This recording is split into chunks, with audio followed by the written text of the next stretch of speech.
Well, good afternoon, and very pleasant to be with you. And yes, indeed, this is a story that is still, I don't think, 45% of the way there. I think there's a lot more to come. There's a lot of nonsense put out there. There's a lot of utter rubbish. There's a lot of rubbish coming from a lot of the usual suspects. But I think that the matter of the hyphen in the name is particularly ridiculous. Is he too posh for a hyphen? Is he now just a plain old commoner? What is what is the man formerly known as Prince Andrew? Will he really stand up, the real one? Indeed. I don't think there is a real one, because if you're looking at Lowney's book, I mean, him and Fergie just seem to be the scammers of the century. They are just monetizing the royal name at every twist and turn, running up their own private expenses at the taxpayers, putting it on the taxpayers' bill, and on and on and on it goes. And I'm astounded that these scam artists got away with these things for so long, Matthew. Well, when I did a dinner recently with Andrew Lowney, I don't know how you pronounce his name. Some people say it one way, some people say it another. It's a bit like Andrew Mountbatten Winter, that changes depending on where you're going. But I did a little bit of a survey with my audience beforehand, and this was how they felt back in September about Prince Andrew. A bully, self-important, arrogant, snob, and thick. And of his wife, they said, oops, I think your internet's gone a bit... to be thick, more cunning than you could imagine. And they were right, because in this story, it has emerged that the real baddie is not Prince Andrew in terms of the financial activities. It is his wife. She is the Lady Macbeth behind the throne. She was the one going off having the meetings. She was the one sending the begging emails. And she is the cat that got the cream, but never seemed to be able to keep hold of the cream. God knows where all this money has gone, what they will live on, where they will go, what will come next. That is what we need to know, is where will Fergie be going to live? I think the temporary arrangement for Andrew is Sandringham. I don't think that is a long-term thing from my sources. I think his longer-term plan will be his UK base, but I think he is more likely to probably go to Switzerland along with his wife when the media storm dies down a bit, when they don't have to keep calling their little PR peddler, a man called James Henderson, who's had plenty of his own scandals, to put out silly stories on her behalf. They will probably reunite in a Swiss ski chalet, and they will probably spend a little bit of time in the UAE at the house kindly gifted to them, which Andrew was the first to expose, and nobody has denied them actually having access to that. Matthew, were you surprised when you saw the emails whereby Fergie admitted that she had pretended to be sorry for the survivors of Epstein while trying to perpetuate the friendship? Well, only last night I was listening to the Dan Wootton. Dan Wootton, my least favourite person, given how nasty he was about the voice of an angel, Susan Boyle. And he had a programme with Lady Victoria Harvey and a lady called Angela Levin, and they were talking about it. And of course, Lady Victoria takes the view, well, the emails don't exist. How do we know they exist? She says, prove it. Well, they haven't put out any denials about it, have they? So Lady Victoria is again spinning a yarn, and a ludicrous yarn, to try and keep herself relevant to the story. Not even Andrew Mountbatten Winter, with a hyphen or without, has bothered to come out and say, I'm closely involved with this woman. She has no involvement in any of it, and it's all completely ludicrous. Now, these emails, I do think, are totally genuine because they haven't denied their existence. And those emails have done one thing. They have proven that nice Fergie, the kindly lady, the good mother, the one who did a bit of charity work, all of that nonsense, which was the charade behind her grifting and taking money off those charities for her own pocket, because often the money didn't even cover the costs of flying her around and all the rest. that woman has been exposed as a liar and a deceiver, and she's no longer a duchess, and she can't trade on it any longer. Of course, in private, I believe her friends are still addressing her as such because they're trying to keep her spirits up. I've heard that from multiple sources. But coming back to the emails are proof of her pathetic, pandering, and pugnacious behavior to do that, to take your own daughters to meet a man who you call, I believe, a PDF is your new term that you use on your channel, and to go off to meet him as soon as he gets out of prison, to give him a little "well done, Jeffrey" party, is a proof alone of how bad she really was. So the emails are showing her in her true light. Everybody thought she was a bit thick and a bit stupid. No, she's just needy and greedy. He's needy, she's greedy. She is the grifter in the story. She is the wicked stepmother. And those poor daughters, I do feel sorry for, because they didn't choose their parents. But their latest antics in the photos last week in the street in Mayfair outside the office in Berkeley Square of one of them, hugging and all the rest of it, they knew those cameras were there. Those cameras were arranged. I do believe that's the case. They are putting on a little show, trying to get out there. Again, visiting a hospital yesterday. Okay, I can understand why she would visit that hospital. She's had her own personal experiences there. She's trying to save face. She doesn't know what to do, but they're not getting good guidance. And the situation here is that Fergie is advised by a man named James Henderson. Now, James Henderson was part of Bell Pottinger. He crashed the firm. 300 people lost their jobs because of his scandalous involvement in South Africa. He went off to live in Dubai, having been engaged to a lady called Heather Kersner, who lost a lot of money, millions and millions. They're no longer engaged. He's come out as bisexual. He said, I don't subscribe to the Waitrose family model anymore, and all this nonsense in his interviews, and said, I'm in battle like Fergie, all this. And what a load of old rot. All of these people, they don't ever learn. What they should do is shut it, put a sock in it, bog off, clear off, go away quietly. But no, Fergie wants to come back as a world peace advocate or whatever it is. She's going to be a champion for humanity. No, they're not like John Profumo, who could make a comeback and did good work in the East End. Fergie and Andrew should go and play with the bloody 72 teddy bears and line them up themselves and stop expecting others to do it for them. That's my analysis for those two. Thank you very much. Sorry.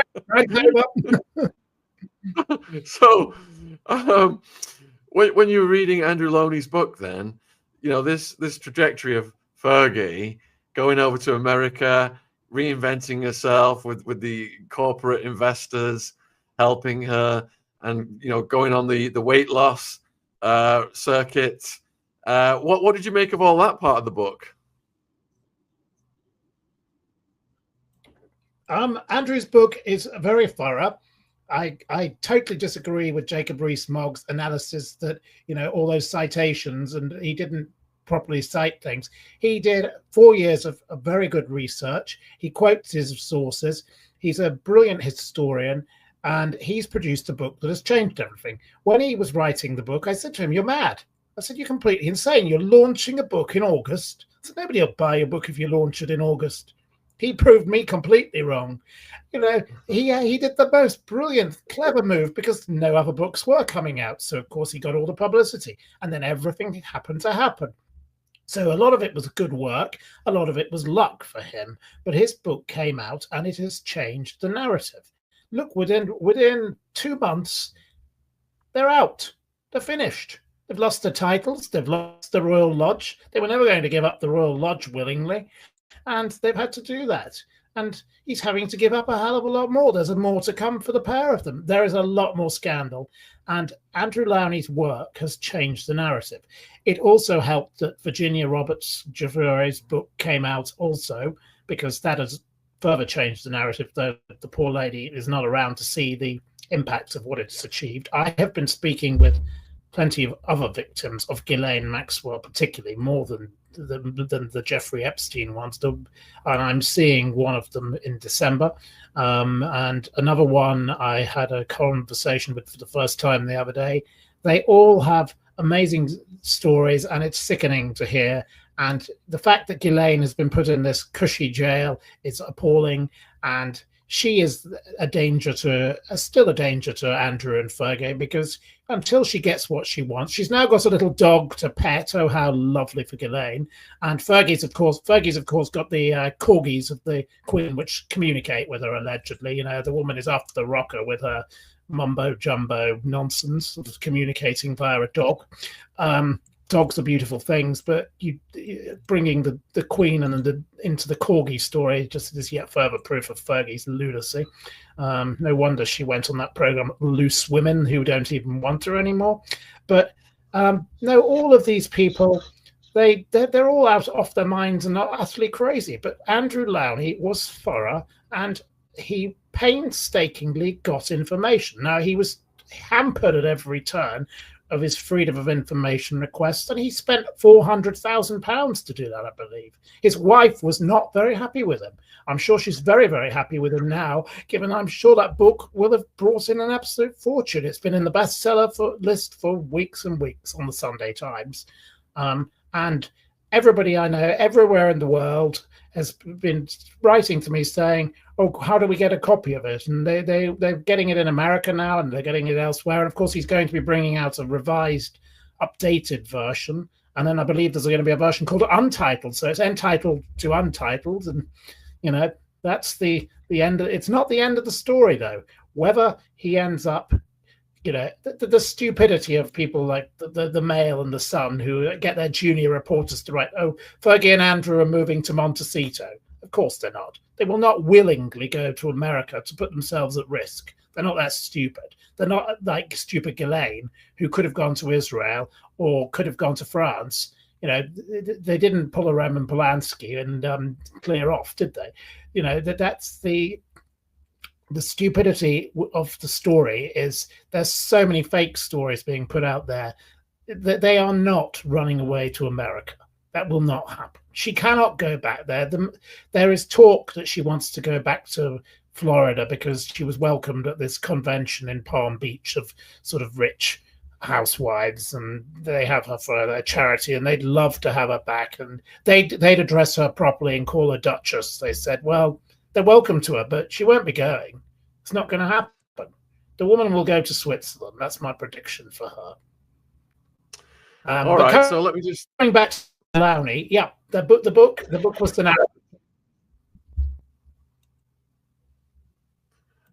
All right, let me just address the viewers real quick then. So if you've tuned in, I'm here with Matthew Steeples. He's been a friend of the channel for many, many years.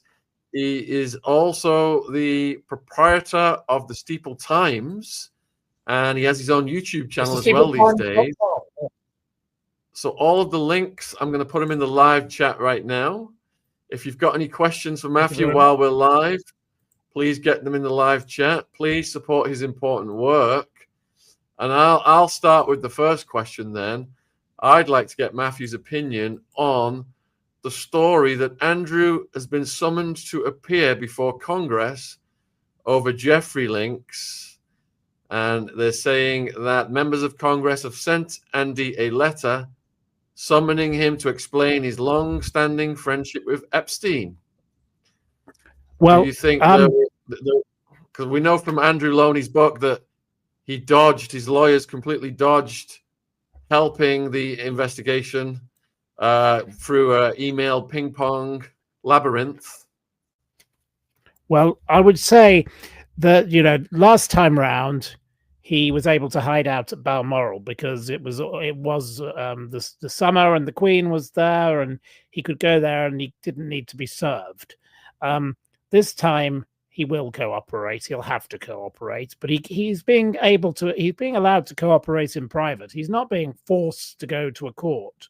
He will be able to give testimony privately in the same way the Clintons have been put before the same thing. I'm trying to find my notes with the name of the gentleman concerned is Suhas Subramanian. I don't know how you pronounce his surname. He's on the Congress House Oversight Committee, and he's the one keenest to get them to get Andrew there. Whether they seek anything from Sarah Ferguson, I don't know whether she is relevant or not, but I think it's more him in this matter because there is photographic evidence. Obviously, that was collated by a friend of mine, the lovely Annette Wifferidge, who got the picture of the two of them in the park. She was the journalist behind that. And then there's all the email trail of the we'll get together for fun again soon, you know, all that. And what does fun again mean? What is this fun? It's rather like with the emails with Jess Staley, the Barclays financier, who was talking about Snow White. Everything is in code with these. They speak in codes. They think they're being clever, but their codes are actually going to be what causes them the most problems, because the more fun is why this House Oversight Committee is keen to speak to him, because what is the fun? Define the word fun, Prince or Andrew Mountbatten -Windsor or no -Windsor, as you may be. And that is the kind of question they will be throwing at them, but it will be done privately. So we won't necessarily find out very much for quite some time, but I think he will cooperate. How much money do you think Fergie took from Epstein? Well, Fergie, for many, many years, has put out the fake story, which I have called out for many years, of 15,000. Well, the 15,000 went out the window long ago. I was asking for 50 to 100,000 for small things. You know, most of us could get by for a very long time on 50 to 100,000, but when you are Fergie and travel around with 72 pieces of luggage and get told by British Airways crew that, you know, not even Joan Collins beats you on the luggage front. And she even had special luggage for one of Andrew's teddy bears on one occasion. Her excess baggage was so much, so the 50 to 100,000 was nothing to her in her spending. But Andrew Lowney estimated around in the millions. So I believe he's talking 1 to 2 million.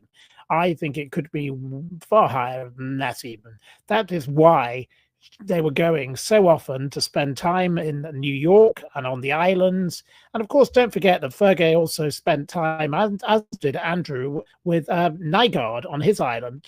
They had a penchant for people with islands and who had deep pockets. And those people, they would go along with their little tin and rattle it, and the tin would be filled up. So I do believe that Fergie probably got in the order of 2 million, 3 million, 4 million, maybe 5 million out of him. But then she was rude to him, and that wasn't a very good idea because he didn't like people being rude to him. Well, nobody would. And whoever you are, and whatever you're dealing with a monster in him, you know, and he knew how to blackmail these people. So she took on the wrong villain in that pantomime, and the charade did not work out because in the end she's been exposed, and now nobody will touch her again. No sensible company will want anything to do with either of them. And their daughters, I think, are the very badly advised ones, because their involvement with these Saudi companies is not doing them any favors, and their PR man, James Henderson, should put a stop to all of this because it's only going to blow up further for them. So Goldie wants to know, what did Fergie have to do to give the money back?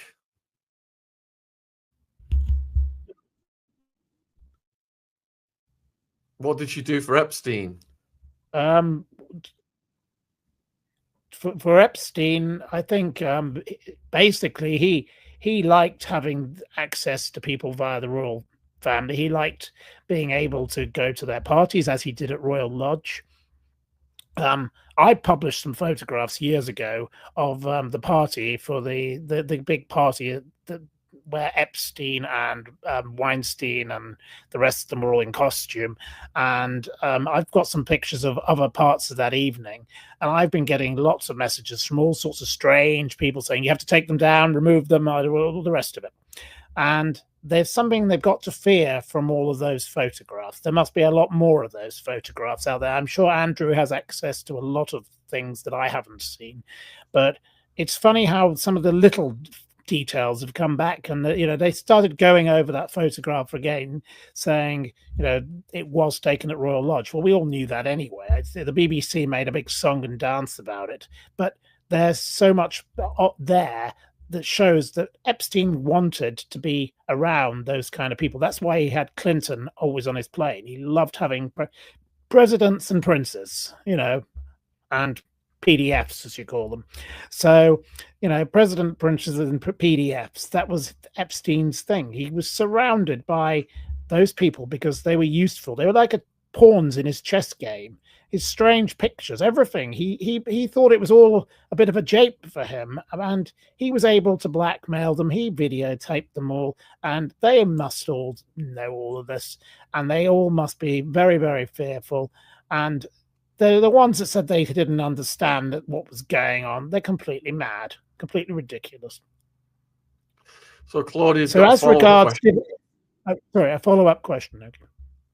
Why was Epstein collecting powerful people? Epstein collected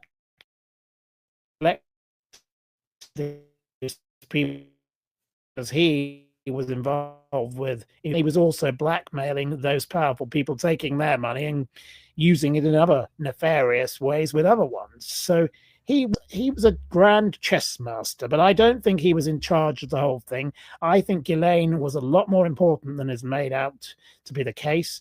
Ghislaine is the answer to what happened to the £500 million stolen from the Mirror Group pensioners. And that is what I'm more interested in than anything else, because that's what I've been looking into for six odd years now. And it all comes back to when Epstein met Ghislaine. They claim they met after Robert Maxwell's death. I have plenty of evidence to prove otherwise. So, for example, the birthday book of Epstein. This book is very telling of Epstein's power, and answering Claudia's question is that book shows things such as a man called Wolk. I forget his Christian name. I've got it in this book here. I'd have to go through the pages. But Mr. Wolk worked with him in the 1970s at Bear Stearns. And in his birthday book note in the 1990s, 2000s, I think it was 1990s, but the birthday book note refers to when we were working on Robert Maxwell's accounts in the 1970s. So that note alone proves the connection with the Maxwells does not begin in 1992, but in 1970 something or other.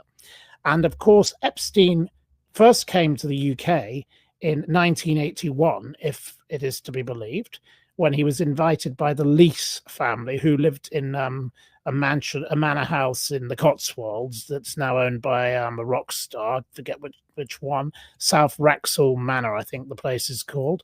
And they lived mostly in Hong Kong, and they were financiers, and they were very involved. Now, most of them have died. There were two brothers and a father. The father was very involved with Adnan Khashoggi. Now, Khashoggi was an arms dealer, and of course, Khashoggi sold his yacht to Robert Maxwell. When you start to put these things together, you start to get a web. And when you get a web, you follow the money of the web. Now, the man in the birthday book, Wolk, was a donor to both Clinton and Reagan. The American rich people fund all political parties. The billionaire I used to work for funded them all. He said, pay them all, then you can get whatever you want out of any of them.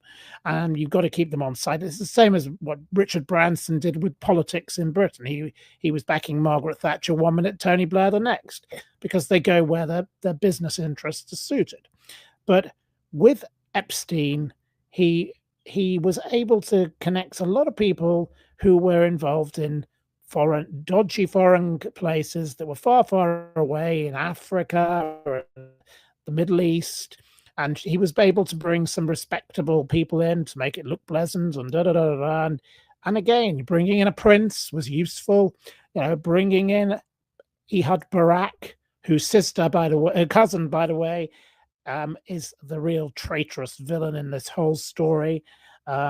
She is a terrible person, Daphne Barak, and I really we can talk about her later. But what I would say is he was able, with presidents, prime ministers, he got access to Tony Blair. He got okay. Blair didn't do anything with him, but he met him. He met all of them. Mandelson was incredibly useful. Now, Mandelson, I have been calling for Mandelson to be removed from the House of Lords for a long time.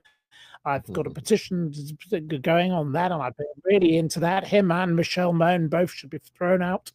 And honestly, these people were all useful because they connected dots for him to funnel money around. Look what he did with Leslie Wexner. Leslie Wexner gave him a $75 million house for $1. Why would he do that unless you were useful? The likes of Leon Black. He was incredibly rude about Leon Black's children. He called them a terrible word, offensive. And still these people kept involved with him because they knew he could do something for them, and he knew he could get what he wanted out of them. And when it all went wrong, he could blackmail them. He was the classic deceiver, and he was trained by a man called Hoffenberg.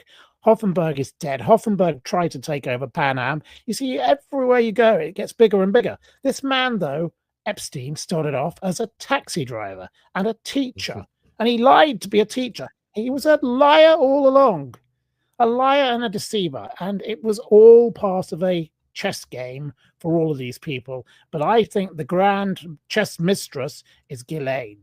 She is the big starting point of all of this, because her father used Epstein to funnel £500 million that has never been found. And as much as Jay Beecher, Mr. Basham, Brian Basham, try and spin that Ghislaine is this poor woman with no money, oh, really? Really? Where has it all gone? Now, the Tucked Away is for sale. The pictures are old, so we don't know quite what the state of Tucked Away is. We don't know what's happened to Ghislaine's husband that nobody seemed to know about before she went to prison, Scott Ball Garrison. And there you go. Scott Ball Garrison also is very, very interesting because he was involved in Metrics, a company that has now disappeared. And of course, they through his connections, there were links with Barack Obama, because there were people he was involved with who were funding that, and they were staying at how the Obamas were staying. They all connect. It goes so deep, and we are not even at 50% of this rabbit hole yet. Wow, absolutely brilliant answer, Matthew. Appreciate that. You've covered so much ground there. I'll just add, that Ari Ben Menashe told us he was very, very mixed up. Sorry? I'm sorry. I said it's a very, very strange web, and it goes all over the place.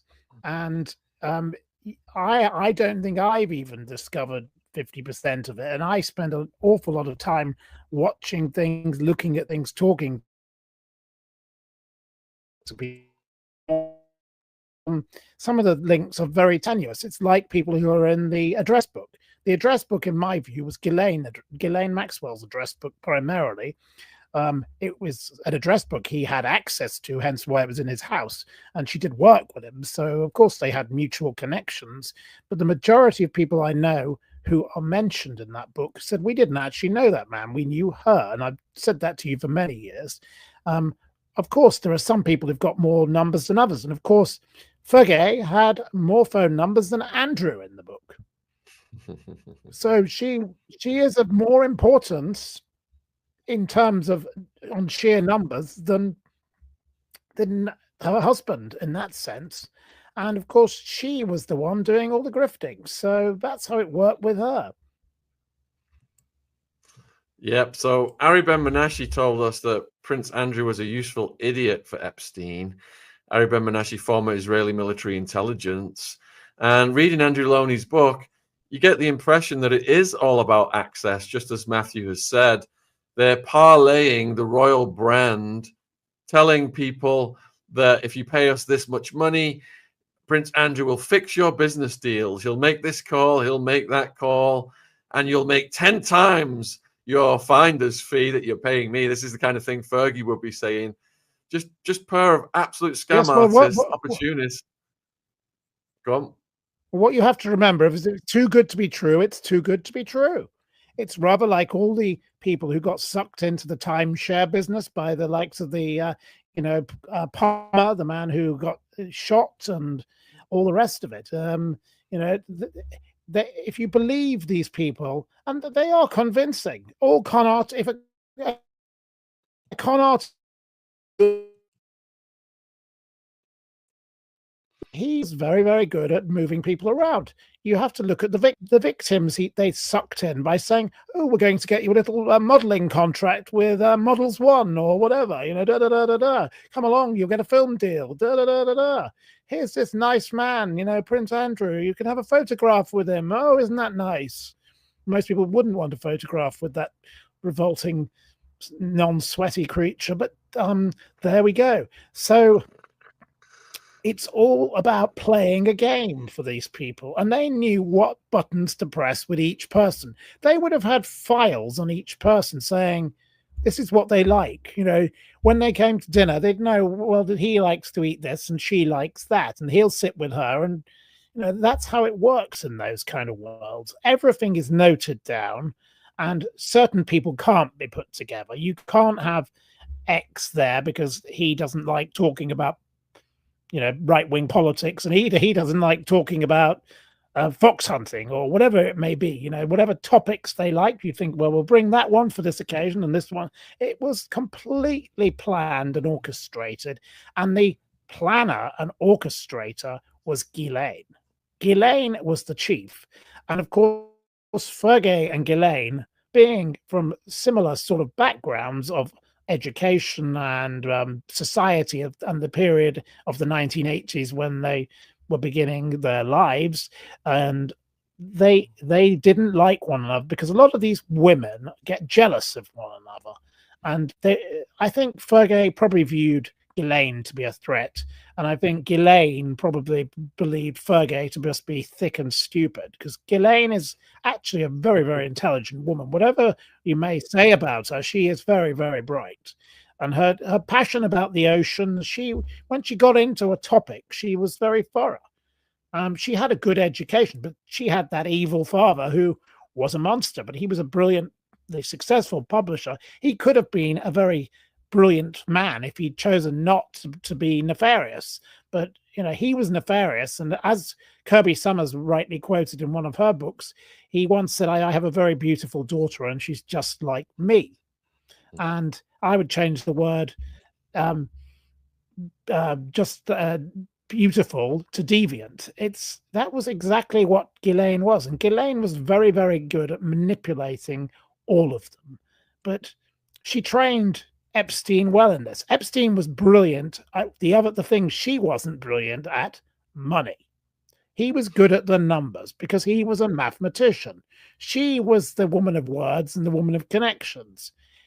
Together they were worth more than 100%, because we created a monstrosity by linking them together, because they were able, through his connections in America and her connections in Europe and America, to come together and suck in all these supposedly bright people. What were they thinking? Were they really all that dumb?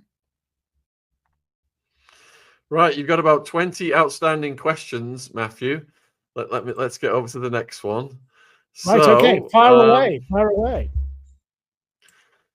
Since there's been such a downplay from Trump, will Andrew actually make it to the States?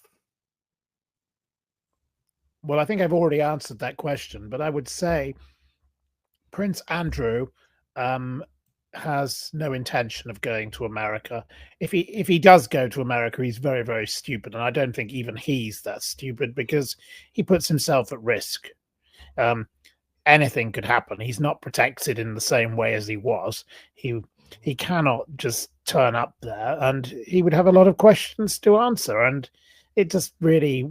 But you can't put it past Andrew and Fergie to do stupid things, because that's what they're very good at. They make every situation worse, and they don't understand when you're in a hole, stop digging. And I've said this repeatedly.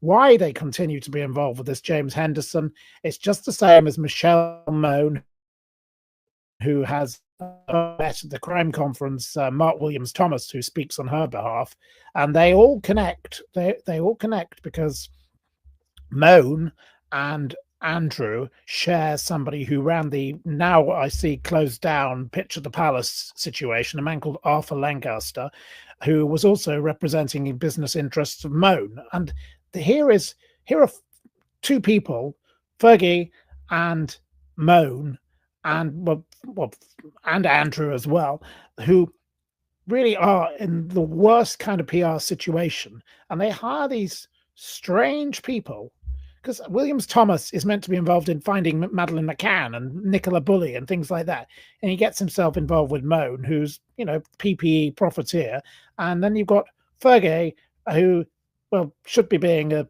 charitable, decent person, but is too busy grifting.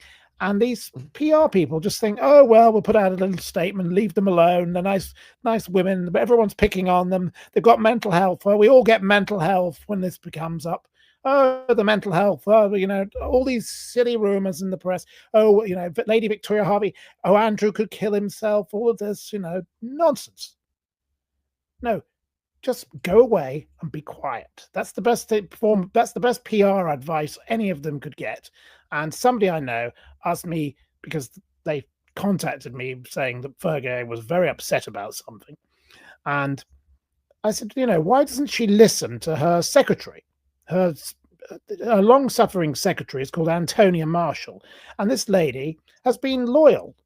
She's been there all the time. She's seen the good and the bad. Why not appoint her the PR? Because she could do a better job. She knows how to handle them because nobody else can cope with them, because Fergie supposedly sat there with her Amazon boxes and her champagne deliveries, because of course he doesn't drink, so the champagne was not for him, so that they all forget to mention that in their article. And that champagne could have been a joke from somebody, it could be a whole stage load of nonsense, but this Antonia would do a much better job. And why doesn't they don't seem to think? They're not. And just putting your daughters on the street hugging one another, don't do that. Just making it worse. Just go away quietly. As I said years ago, if he'd gone away and played golf and lived in Portugal, where his son-in-law is very involved in property developments, he could have just been that man who irritates people at the bar at the golf club. He would have been left alone. But no, he had to go to that funeral and start giggling and putting himself up there, annoying Prince William, and they don't know when to stop. And that's the problem with these people. We've got another Trump-related question. Will he pardon Maxwell? Do you think she's going to get an early release thanks to Trump? Well, I think Donald Trump has managed to get her to cooperate a little by, having a few questions asked, and as a result, she got put into a nice prison with the farmer lady, I forget her name, Elizabeth Holmes, and she's allowed to pet dogs and do whatever she wants there and wander around. I get a very different picture of the prison to what she painted. I will come to that in a moment, but answering the question directly, I don't think it's really in Donald Trump's interest yet to pardon her. She's better off kept where she is. She can do less damage inside a jail to him. The best thing he can do, and he's not a stupid man, is to leave her where she is and maybe pardon her at the end of his presidency. But I don't see why. What does he benefit from doing it now? He has said in the past, he wished her well, but really, I think he's got bigger fish to fry than Ghislaine Maxwell, to be honest. But it is proving to be a headache for him, the ongoing questioning on this subject. And the questioning is not going away, but there will be others who will be brought in. And I think, the Clintons, there's so many others. Virginia mentioned a prime minister. Obviously, that prime minister wasn't named, but you join the dots. Which prime minister was staying in the House? now and again, all the time. Ehud Barak. Yes, there you go. I'm happy to say it. Ehud Barak, and Ehud Barak's cousin is Daphne Barak, and Daphne Barak always gets the exclusive story in the Mail on Sunday and the Sun on Sunday, which is just called the Sun now, I think. And how on earth does she pull off all these stories in two major rival papers, and she is able to do all of this? She's another pawn in the game, and she has been involved with Ghislaine forever. She has stitched up Fergie royal time. She served her the royal tea, and Fergie's very into tea, as we know from her multiple companies, and that was very well exposed by Gabriel Pogrund of the Sunday Times at the weekend. All of Fergie's Gate Venture businesses, and Oil and Moss, or Olive and Moss, or something it was called, Green and Moss. And this woman Barak has traded them all in. She's also a friend of the Clintons. Will she stab them in the back next? The traitorous Daphne Barak has blocked me on Twitter. I'm really that bothered, not really, but I'm blocked by most people, to be honest. I think I'm very good at irritating them with my surveys. I do, on the Steeples Times, like to do a survey, so we often do surveys, and I like to put a hashtag of Daphne Barak just to make sure she's aware, because I can't get to her any other way. But honestly, these people play games. But for Donald Trump, I think it makes more sense to leave her where she is for now. So, Matthew, many of my viewers are up in arms because Donald Trump and his cronies campaigned on releasing the Epstein files. And then when they got in power, they said, "Are you still talking about Epstein? Nothing to see here." And for many of my viewers, that's led us to believe that he's in on it, protecting the donor class that Epstein had corrupted. And it doesn't matter which party ever wins the election. Nobody's going to release the bloody Epstein files because they're all scared the donors are going to be exposed. What do you think about that? Well, precisely. We come back to what we were just talking about, money. And how do you control political parties? Money. And who gives money? Rich people who want something done. Rich people do not give to political parties out of the kindness of their hearts. They give because they want something changed. There's been a scandal in the British Parliament in recent days about people funding Labour MPs who are connected with the horse racing industry because of the changes to the betting regulations. And there's all the usual names of people who own racetracks and giving money to Labour politicians. And everyone's saying, well, this is ridiculous. Why would this happen? Well, these Labour politicians are just the same as the Conservative ones. And in the case of what goes on in America, it's a bigger scale. You are limited in what you can give, but you can give lots of small donations. So you can spread it out, and then it complicates matters, and it makes it all the more difference. Ghislaine was a huge donor to Hillary Clinton, because everybody says, of course, Hillary didn't have anything to do with it. I get this a lot from the Clintons fans. Hillary had nothing to do with Ghislaine. Well, Ghislaine was one of her big donors. And who went to Chelsea Clinton's wedding? It's normally the mother of the bride who plans the guest lists at weddings more than anybody. So why was Ghislaine there? So that I fire back at those people. Now, the ones who come at me about Trump did nothing. They all say, "Oh, Trump, no." As Michael Wolff has done in his book, and he's being sued in a big way by. I've only had a brief dialogue with his wife about my event I did, but I've never met him. But I think he's doing a great job in exposing all these stories. He is very thorough, and he's got plenty of tapes. Of course, don't forget there are all these interviews. So Michael Wolff was meant to meet Epstein as he was arriving from Teterboro Airport for breakfast the next morning, and he thought he was going to a meeting, and then it comes up on the telly box that there he's off to jail and never seen again. And of course, you've got all of this. You've got these people like the Trump fans who say to me, "Oh, well, he didn't do anything with him." Well, he was photographed with him in multiple outfits. I got this with, back in the days of the Savile story when I referenced Cliff Richard, who said he'd only met the Lord Boothby once. Well, I found photographs of him in multiple outfits. He either got changed multiple times during the same evening, or he met him many times. The same for Trump and Epstein and Maxwell. They met many times. Trump tries to deny knowing Andrew. Well, there's plenty of photographs of them together. And they both have a mutual liking of golf. You connect dots. Some people are connected more than others. Now, Trump, there are plenty of allegations. Of course, Andrew Lowney in his book had all the problems about Melania. And, he withdrew a lot of his comments from one version of the book. Michael Wolff says, "Why did you do that? We don't need to bother. Just go after them." And then, of course, you've got people like Steve Bannon, who's very, very involved with Trump. He had about 18 hours of footage with Epstein. What was in that? We haven't seen that. And Steve Bannon was very good at getting things suppressed on behalf of Trump and Epstein also.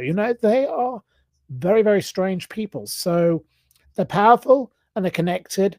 And Trump, I think, still has a lot to fear from all of this story. It is not going to go away. And your viewers are quite right to keep calling for the release of the Epstein files. Yes, very well said. Thank you. All right, let me pick another question. There's so many coming in.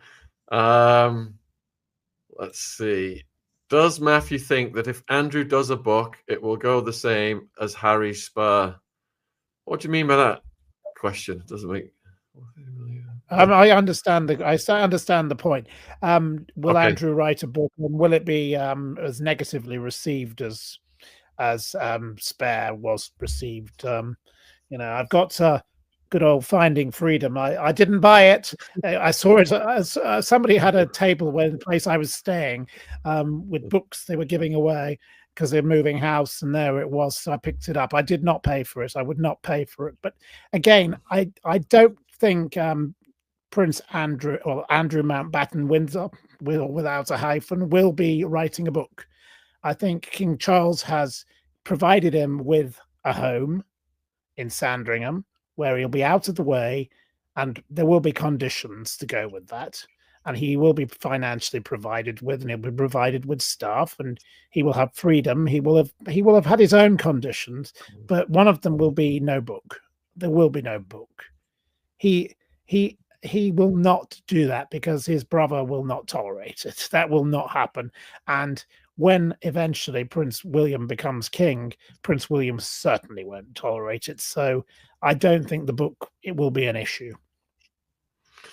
Yeah, I agree. But if you have not read Andrew Lowney's book, viewers, I would urge you to do so. And Virginia's is particularly harrowing and heartbreaking now, especially the allegations she makes against her own father and his friend, who they call Uncle Forrest. It's the most disgusting. I mean, there's a lot of disgusting stuff in the book, but it's the most disgusting.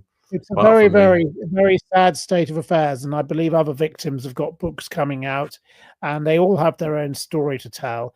And it's amazing how, my friend Anushka de Georgiou has, she went and spoke on the Capitol Hill, and she's coming to England, and I think these people, it's taken many of them years to even want to even be out there and talk about it, because they fear for what might happen to them, because there's a lot of powerful people out there, and there's a lot of people who make threats.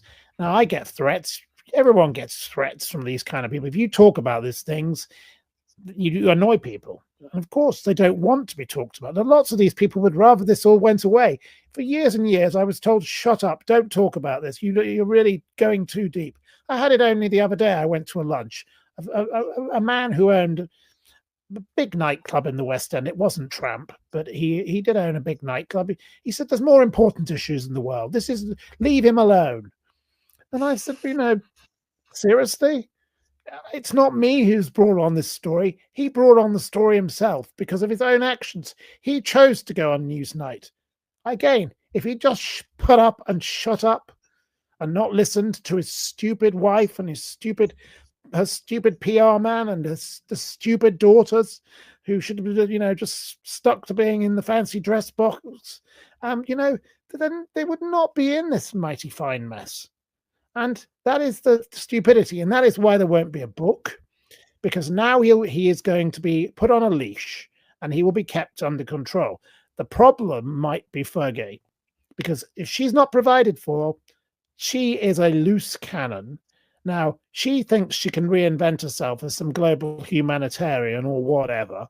No, because no sensible charity will ever, ever give her a role. Now, friends of mine who know her tell me, oh, we do our best for her and we're trying to cheer her up and whatever. Yes, but they're not going to come out in public and say this. They've all got their own brands. There was a good article in the Mail about this. It listed the likes of this Mark Francis, who's on that Made in Chelsea, and Tamara Beckwith. And, they all have their own lives. They have their own businesses. They will not want the toxicity of Fergie wrecking their lives. So she will not be going off doing this. It's not going to happen. But because of this, she somehow has to keep up her lifestyle, and she won't be able to withhold from drinking all the champagne and eating all the chicken sandwiches and, covering them in mayonnaise and whatever else, and her obsession with tea and whatever. But that woman could write a book. She's written books before. Now, whether anyone will want to publish her book, well, somebody will, because there'll be plenty of money in it, because there'll be plenty of people who want to buy it, even just as they would with Finding Freedom, just because they want to throw it on the fire or whatever. But honestly, she is the loose cannon and a danger when it comes to a book. All right, we've got 1,500 people watching live across all platforms. I'm going to put Matthew's links in the live chat again. Yes, thank Please you very much. Follow him on X, go to his YouTube channel. Yes. And read the Steeple Times. And the I next welcome question plenty is... I welcome plenty of dialogue on Twitter, or X as it's now called. I get lots of bizarre people there. It's everybody from the Lucy Letby troll army to I've now got the Andrew Mountbatten Windsor fan club harassing me all the time. He does have fans still. It's quite amazing. There was a Liz Truss fan group the other day who came after me. The woman who tanked the economy and lasted less time than a lettuce. She has a fan club. So, it doesn't surprise me anything anymore when it comes to these people. But Twitter is the hotbed of discussion, and I think it has been revived as such in recent years. And that's one thing that's happened during all this Trump times. And it's quite fascinating to watch how so much news comes out on that platform concerning this story. I've come across so many people. A gentleman from Scotland who was involved with one of the victims contacted me only last week, and I was on the phone to him for 2 hours, and I learnt so much more. Everywhere you go, you get different things. Now, obviously, some people you speak to are reliable and some are not, but this whole story, I don't think is even, it's not even 45% there. All right, next question then is from Spiffingly Awesome. Could Andrew and Fergie actually throw King Charles under the bus like he's done to them, Andrew in particular? I think Andrew has got nothing to lose. Many royals were on Epstein Island. Well, I dispute whether many royals were on Epstein Island. I don't think any other members of the British royal family visited the Epstein Island. There may have been some foreign royals, but but that I'd say that is incorrect. I don't think King Charles has thrown them under the bus. He's tried to solve the situation. I think King Charles has done the best he could. Now he did do it too late, in my view, but he has put a stop to the nonsense because he's evicted them from the Royal Lodge. Whether they claim they've gone willingly, they haven't gone willingly. They were told, you will go out, otherwise it will get a lot worse. And somebody had to lay down the law to them, and I think King Charles has been firm but fair in that regard. And You know, they can go off and do whatever they want with their lives, but go and be private citizens and disappear. Don't be like Harry and Meghan. Spare us all. We don't want a worldwide privacy tour. Nobody wants Fergie and Andrew at a dinner party. He only likes sitting watching aeroplanes anyway, you know, with his mate Bernie Ecclestone, another convicted criminal. Likes having him round for a good old Pizza Express night, probably. You know, Woking branch won't be able to deliver to Sandringham, though. Good old Bernie does happen to be a trawlerman's son from up in the Suffolk region, so he's not far from Sandringham there. So you can get him round. Don't know who else will want to go. There'll be no. It was only a shooting weekend anymore, because I don't think anyone wants to be snapped at one of those either. You know, nobody wants to clear up the sex toys in the bathroom.